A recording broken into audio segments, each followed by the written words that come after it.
Yeah.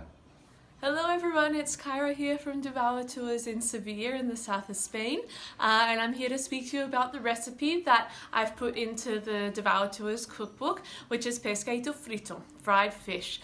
Here in the south of Spain it's really typical. You'll find it in many of the bars, many of the restaurants.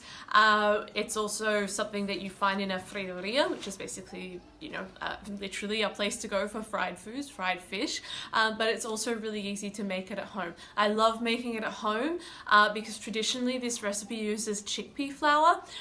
It was a recipe that was brought to Spain or developed in Spain by the Moors, who brought chickpeas across from northern Africa, and many places in Seville today do it with wheat flour. So I prefer to do it the traditional way. I think it gives it a nice touch, and so that's why I've submitted this recipe into the book so you can try it at home.